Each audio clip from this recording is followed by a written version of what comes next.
Welcome to Ehlas Tuition. ഈ വീഡിയോയിൽ ഉൾക്കൊള്ളിച്ചിട്ടുള്ള സിലബസ് ബേസിക് മെക്കാനിക്കൽ എഞ്ചിനീയറിംഗിലെ പവർ പ്ലാന്റ്സ്, അതിൽ hydro electric power plant, thermal power plant, അതേപോലെ ന്യൂക്ലിയർ പവർ പ്ലാന്റ്. ആദ്യം നമ്മൾ ഹൈഡ്രോ ഇലക്ട്രിക് പവർ പ്ലാന്റിനെ കുറിച്ച് പഠിക്കാം.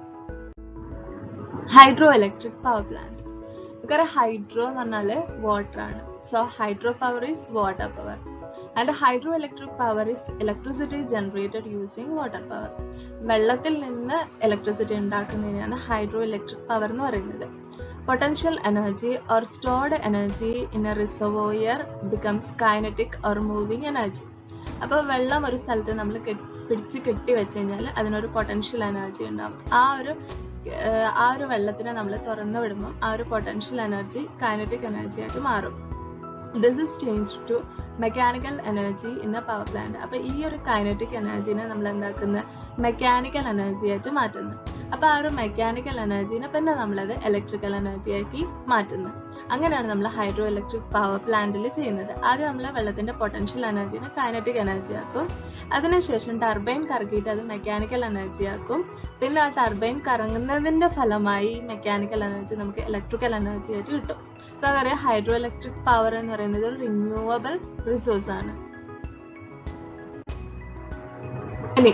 The damming of streams and rivers have been an integral part of human civilization from its early history.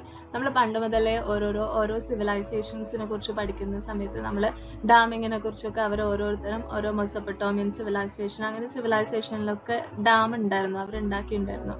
Controversially paralleled, this use becomes impounding and diverting water for upstream's user affects those who live downstream and also modified the local habitat of plants and animals. Dams are built to control floods, improve navigation, provide a drinking water supply, create or enhance recreational opportunities, and provide water for irrigation and other agricultural uses. A small percentage of reuse to generate power. അപ്പോൾ dam കൊണ്ട് നമുക്ക് ഒരുപാട് ഉപകാരങ്ങളുണ്ട്. ആ ഉപകാരത്തിൽ ഒരു ചെറിയൊരു ഉപകാരമാണ് electricity ഉണ്ടാക്കുക എന്നുള്ളത്. പണ്ട് മുതലേ നമ്മൾ ഡാം ഉണ്ടാക്കിയത് മെയിനായിട്ടും ഇറിഗേഷൻ പർപ്പസിന് വേണ്ടിയിട്ടാണ്. കൃഷി ചെയ്യുന്ന സ്ഥലത്ത് അഗ്രികൾച്ചറൽ യൂസസിന് വേണ്ടിയിട്ട് ഉള്ള ഇറിഗേഷൻ പർപ്പസിന് വേണ്ടിയിട്ടാണ് നമ്മൾ ഡാം ആദ്യമായിട്ട് നിർമ്മിച്ചത്. പിന്നീട് ആ ഒരു ഡാമിന്റെ ഒരുപാട് ഉപകാരങ്ങളിൽ ഒരു യൂസസിൽ നമുക്ക് ഇലക്ട്രിസിറ്റി ഉണ്ടാക്കാമെന്നും കൂടെ നമ്മൾ കണ്ടുപിടിച്ചു. അപ്പോൾ components of the power plant and the role in it is working. അപ്പോൾ എങ്ങനെയാണ് ഇത് വർക്ക് ചെയ്യുന്നത്? Hydroelectricity is produced in a hydroelectric power plant. In this plant, the water is released from a higher location. The potential energy is present in this water converted to kinetic energy, which is then used to rotate the blades of turbine. The turbine is hooked to generator, which produces electricity.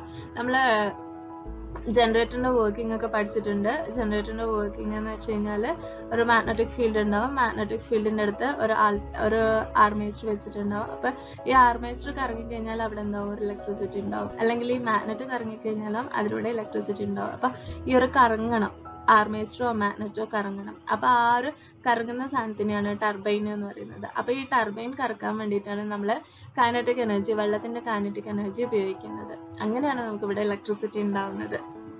ഇതാണ് ഒരു model, hydro power പ്ലാന്റിന്റെ ഒരു മോഡലാണിത്. ഇതൊരു ഡാമാണ്. ഇവിടെ നമ്മൾ വെള്ളം ഇങ്ങനെ സൂക്ഷിച്ച് വെച്ചിട്ടുണ്ട്. അതിനെ നമ്മൾ റിസർവോയർ എന്ന് പറയും.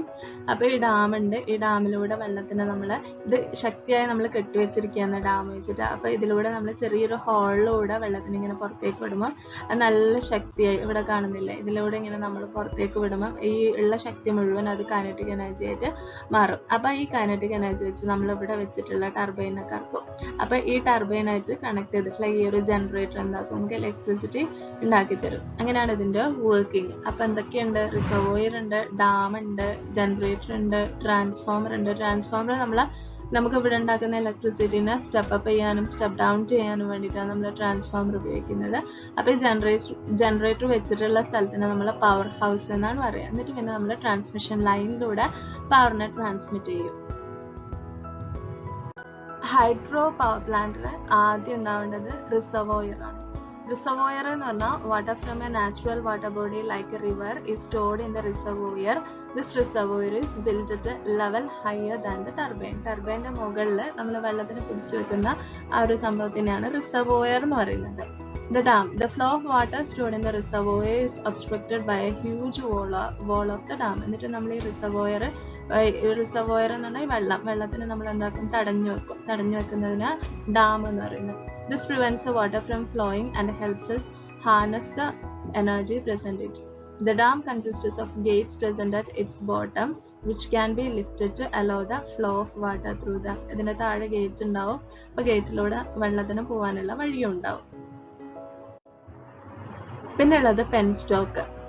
This connects the reservoir with the turbine propeller and runs in downward inclined manner.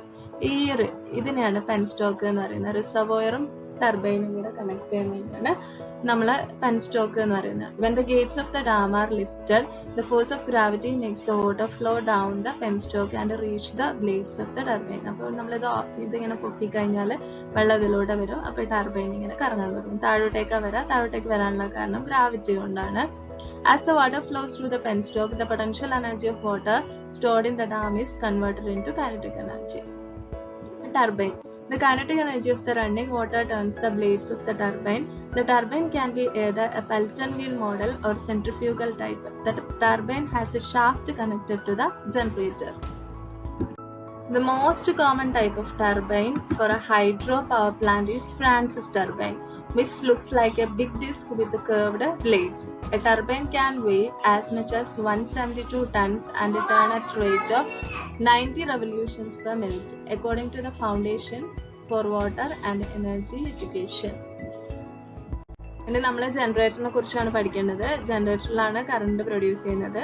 Current produce ചെയ്യുന്ന പറഞ്ഞാൽ ഇതിന്റെ കൈനറ്റിക് എനർജി ടർബൈൻ കറക്കി മെക്കാനിക്കൽ എനർജി. അപ്പോൾ ആ ടർബൈൻ കറങ്ങുമ്പോൾ ആ മെക്കാനിക്കൽ എനർജി ഇലക്ട്രിക്കൽ എനർജി ആയിട്ട് മാറും. ഇവിടെ നമ്മൾ AC കറണ്ട് തന്നെയാണ് പ്രൊഡ്യൂസ് ചെയ്യുന്നത്. A shaft runs from the turbine to the generator.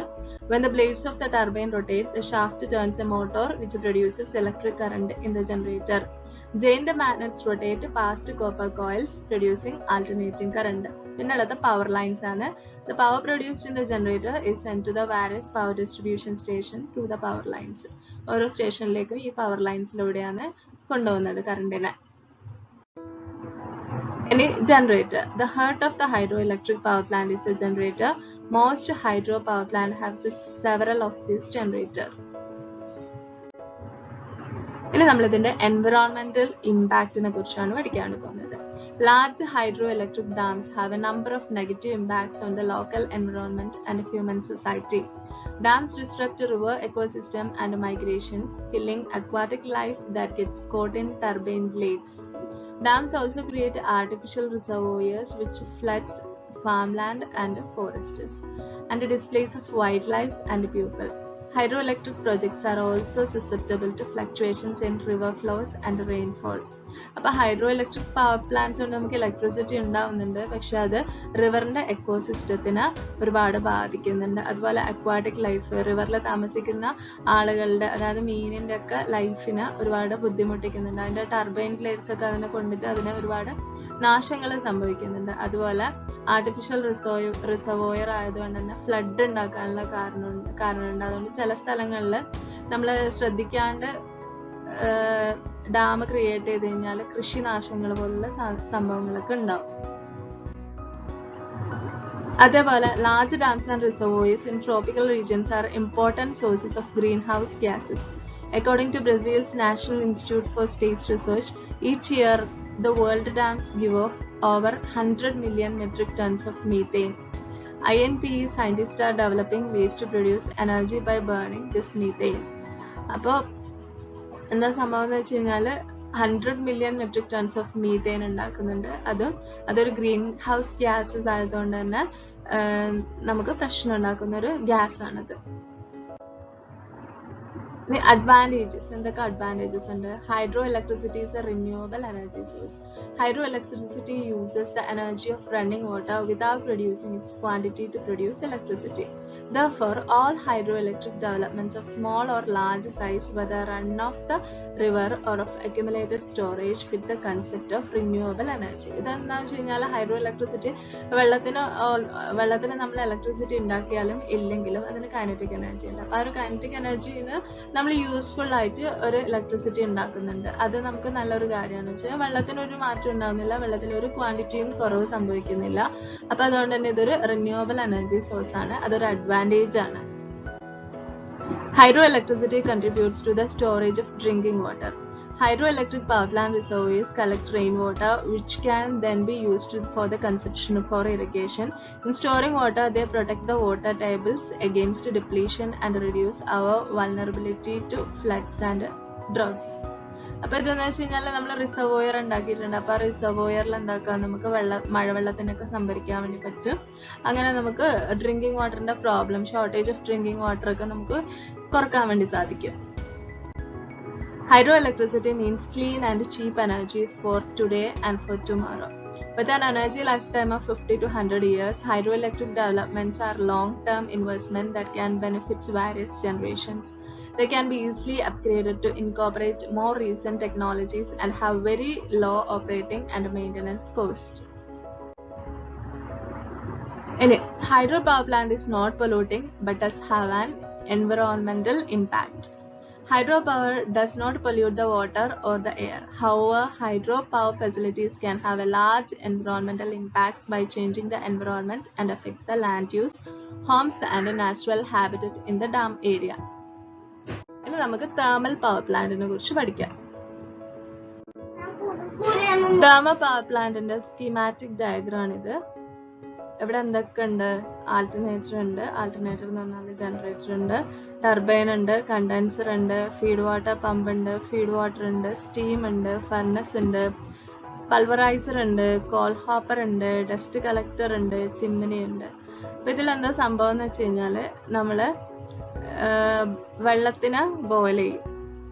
വെള്ളത്തിനെ ബോയിൽ ചെയ്തിട്ട് ആ ഒരു സ്റ്റീം കൊണ്ട് ടർബൈൻ കറക്കും. ആ ടർബൈൻ കറങ്ങുന്നതിന്റെ ഫലമായിട്ട് ഇലക്ട്രിസിറ്റി ഉണ്ടാവും. അതാണ് thermal power plant വർക്കിംഗ്. ഇപ്പൊ ഇതിൽ നോക്ക്, power generating plant consists of an alternator which converts kinetic energy of the steam turbine into electrical energy. അപ്പോൾ ഈ ഒരു ആൾട്ടർനേറ്റർ ഉണ്ട്. ഈ ആൾട്ടർനേറ്റർ ആണ് സ്റ്റീമിന്റെ കൈനറ്റിക് എനർജിനെ ഇലക്ട്രിക്കൽ എനർജിയാക്കി മാറ്റുന്നത്. Steam is obtained from high pressure boiler. To increase the thermal efficiency, the coal is used in the boiler in powdered form. അപ്പോൾ നമ്മൾ call കത്തിക്കും. കോള് കത്തിച്ചിട്ട് എന്താക്കും? വെള്ളം ചൂടാക്കും. എന്നിട്ട് ആ ഒരു വെള്ളത്തിന്റെ സ്റ്റീം ഉപയോഗിച്ചിട്ട് ഇതിനെ കറക്കും. Coal thermal power plant. അപ്പോൾ ഈ കോളിന്റെ എഫിഷ്യൻസി, നമ്മൾ എഫിഷ്യൻസി കൂട്ടാൻ വേണ്ടിയിട്ട് കോളിനെ നമ്മൾ പൗഡർ ഫോമിലാണ് ഇവിടെ ഉപയോഗിക്കുന്നത്. In coal thermal power plant, the steam is produced in high pressure in the steam boiler due to burning of fuel in boiler furnaces. This steam is further superheated in the superheater. അപ്പോൾ നമ്മൾ ആദ്യം boiler വെച്ചിട്ട് steam ഉണ്ടാക്കും. അതിനുശേഷം വീണ്ടും നമ്മൾ അതിനെ supper ഹീറ്ററിൽ വെച്ചിട്ട് ചൂടാക്കും. The superheated steam then enters into the turbine and rotates the turbine blades. അപ്പോൾ നല്ല ചൂടിലുള്ള ഈ സപ്പർ ഹീറ്ററിന് വരുന്ന ആ ഒരു സ്റ്റീമാണ് നമ്മളെ ടർബൈനെ കറക്കുന്നത്. The turbine is mechanically so coupled with the alternator that its rotor will rotate with the rotation of its turbine blades. അതിനുശേഷം നമ്മളെ turbine കറങ്ങും, നമുക്ക് ഇലക്ട്രിസിറ്റി ഉണ്ടാവും. ഇനി നമുക്ക് ന്യൂക്ലിയർ പവർ പ്ലാന്റിനെ കുറിച്ച് പഠിക്കാം. ആദ്യം നമ്മൾ ആറ്റോമിക് സ്ട്രക്ചർ പഠിക്കണം. ആറ്റത്തിന്റെ ഉള്ളിൽ ഒളിഞ്ഞിരിക്കുന്ന എനർജി ഉപയോഗിച്ചിട്ടാണ് നമ്മൾ ന്യൂക്ലിയർ പവർ പ്ലാന്റ് ഉണ്ടാക്കിയിട്ടുള്ളത്. ആറ്റത്തിന്റെ ഉള്ളിൽ എന്തൊക്കെയാണുള്ളത്? ഇലക്ട്രോൺ ഉണ്ട്, പ്രോട്ടോൺ ഉണ്ട്, ന്യൂട്രോൺ ഉണ്ട്. അപ്പോൾ ആറ്റത്തിന്റെ ഉള്ളിൽ ന്യൂക്ലിയസ് ഉണ്ട്. ന്യൂക്ലിയസിന്റെ ഉള്ളിലാണ് പ്രോട്ടോണും ന്യൂട്രോണും ഉള്ളത്. പ്രോട്ടോണിന്റെ ചാർജ് പോസിറ്റീവ് ചാർജ് ആണ്, ഇലക്ട്രോണിന്റെ ചാർജ് നെഗറ്റീവ് ചാർജ് ആണ്, ന്യൂട്രോണിന് ചാർജ് ലെസ് ആണ്. Atoms contains equal number of protons and electrons, making them electrically neutral. എത്ര നെഗറ്റീവ് ചാർജുള്ള ഇലക്ട്രോൺ ഉണ്ടോ അത്രയും പോസിറ്റീവ് ചാർജ് ആയിട്ടുള്ള പ്രോട്ടോൺ ഉണ്ട്. അപ്പോൾ ഇത് ഇലക്ട്രിക്കലി ന്യൂട്രൽ ആണ്. ആറ്റത്തിന് ചാർജ് ഒന്നും ഇല്ല എന്ന് നമ്മൾ വിചാരിക്കും. Atom can have different number of neutrons in their nucleus. ആറ്റത്തിന് എത്ര ന്യൂട്രോൺസ് വേണമെങ്കിലും ഉണ്ടാവാൻ പറ്റും. കാർബണിന് തന്നെ 12 ഉണ്ടാവാം, 13 ഉണ്ടാവാം, 14 ഉണ്ടാവാം. അപ്പോൾ 6 proton 6 neutron, 6 proton 7 neutron, 6 proton 8 neutron. അപ്പോൾ 6 പ്രോട്ടോണും 6 ന്യൂട്രോൺ ആണെങ്കിൽ ലൈറ്റ് വെയിറ്റ് ഒന്നും ഉണ്ടാവില്ല. 7 ന്യൂട്രോൺ ആകുന്ന സമയത്ത് ഹെവി ആവും, 8 ന്യൂട്രോൺ ആകുന്ന സമയത്ത് ഇത് അൺസ്റ്റേബിൾ ആവും. അപ്പോൾ nuclear from the same element with different number of neutrons are called isotope.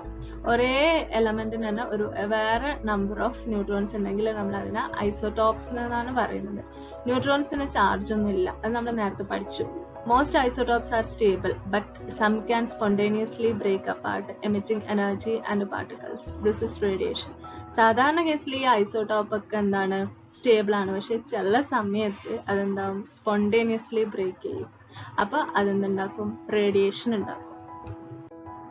Nuclear weapons harness a specific type of decay called nuclear fission. This is splitting of the nucleus into smaller fragments. അപ്പോൾ ഇങ്ങനെ ആവുന്ന സമയത്ത് ഇതിനെന്താവും, stability ഉണ്ടാവില്ല. അപ്പം nucleus split ചെയ്തിട്ട് ചെറിയ elements ആവാൻ വേണ്ടി നോക്കും. The fuel used by first nuclear weapon was uranium-235, a naturally occurring isotope. Uranium-235 has an extremely large nucleus that can be split when it hit with a high-speed neutron. അപ്പോൾ uranium-235 എന്ന് പറഞ്ഞാൽ വലിയൊരു ആറ്റമാണ്. ആ ആറ്റത്തിന്റെ ന്യൂക്ലിയസിലേക്ക് നമ്മൾ high സ്പീഡുള്ള ഒരു neutron ഉണ്ടെന്ന് എടുപ്പിച്ച് കഴിഞ്ഞാൽ അതെന്താവും, അത് സ്പ്ലിറ്റ് ആയിട്ട് വേറെ വേറെ രണ്ട് ചെറിയ ചെറിയ ആറ്റം ആവാൻ വേണ്ടി ശ്രമിക്കും. In a nuclear bomb, a large amount of uranium-235 is clustered together so that when fission is initiated in one of the atom, it splits and releases more neutrons, which then cause fission in the other atoms. This creates a fission chain and a reaction. Each time a nucleus splits, a large amount of energy is released, multiplied across the entire chain reaction. അപ്പോൾ ആദ്യം ഒരു neutron ഉണ്ടാവും, ഇത് uranium ആണ്. ഇതിനെ neutron ഉണ്ടെന്ന് നമ്മൾ എടുപ്പിക്കുന്ന സമയത്ത് അത് ആദ്യം രണ്ട് ചെറുതാവും. പിന്നെ ഇതിലെ ചെറുതിലും നമ്മൾ ഇതിനെല്ലാം ഹിറ്റ് ചെയ്യുന്ന സമയത്ത് വീണ്ടും വീണ്ടും ഇത് മാറിക്കൊണ്ടേയിരിക്കും. അപ്പോൾ ഇതിങ്ങനെ ബ്രേക്ക് ചെയ്യുന്ന സമയത്ത് ഒരു ആറ്റം തന്നെ ബ്രേക്ക് ചെയ്യുന്നത് ചെറുതാവുന്ന സമയത്ത് ഒരുപാട് എമൗണ്ട് ഓഫ് എനർജി പുറത്തേക്ക് വിടുന്നുണ്ട്. ആ ഒരു പ്രിൻസിപ്പിൾ ഉപയോഗിച്ചിട്ടാണ് നമ്മൾ ന്യൂക്ലിയർ റിയാക്ടർ വർക്ക് ചെയ്യുന്നത്. ആ എനർജി പുറത്തേക്ക് വിടുന്ന ആ എനർജി നമ്മൾ യൂസ്ഫുൾ ആയിട്ട് ഇലക്ട്രിസിറ്റി ഉണ്ടാക്കാൻ വേണ്ടിയിട്ട് ഉപയോഗിക്കുന്നത്. അപ്പോൾ the process of converting nuclear energy into electricity is similar to that of using fossil fuels.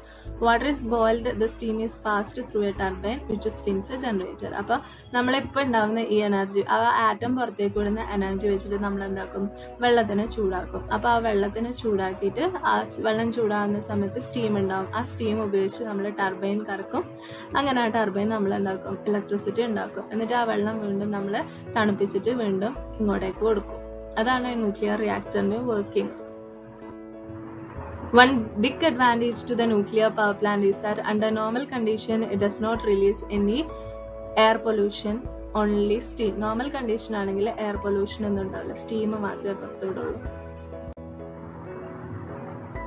Both the reactor vessels and the steam generator are housed in a special containment building, preventing radiations from escaping and providing extra security in the case of accidents. അപ്പോൾ നമ്മളിത് ഒരു special containment ബിൽഡിങ്ങിലാണ് ഈ ഒരു സെറ്റപ്പും full നമ്മൾ വെക്കുന്നത്. എന്ന് വെച്ച് കഴിഞ്ഞാൽ ആക്സിഡൻസ് ഒക്കെ ഒഴിവാക്കാൻ വേണ്ടിയിട്ട്. Under normal operating condition reactor releases very little radio activity. സാധാരണ നമ്മൾ ഇലക്ട്രിസിറ്റി ഉണ്ടാക്കാനാണെങ്കിൽ അത്ര റേഡിയോ ആക്ടിവിറ്റി പ്രോബ്ലംസ് ഒന്നും ഉണ്ടാവില്ല. ഇനി ഇതിന്റെ സമ്മറി നമുക്ക് നോക്കാം. Energy released by the nuclear reactor heats water in the pressurized first circuit to very high temperature. അപ്പോൾ നമ്മൾ uranium-235 ഉണ്ടാകുന്ന എനർജി വെച്ചിട്ട് നമ്മൾ വെള്ളം ചൂടാക്കും. The superheated water is pumped to the heat exchanger which transfer the heat of the first circuit to the second circuit. Water in the second circuit flashes into high pressure steam. അപ്പോൾ ഈ ചൂട് വെച്ചിട്ട് നമ്മൾ എന്താക്കും, വെള്ളത്തിന് high pressure steam ആക്കി മാറ്റും. Steam is directed against a turbine setting in the motion. The turbine sets generator in motion, generating electricity. അപ്പോൾ ഈ ടർബൈൻ ഇങ്ങനെ കറങ്ങും, ജനറേറ്റർ കറങ്ങും, എന്നിട്ട് എന്താകും, ജനറേറ്റർ ഇലക്ട്രിസിറ്റി ഉണ്ടാക്കും. അത് തന്നെയാണ് വർക്കിംഗ്.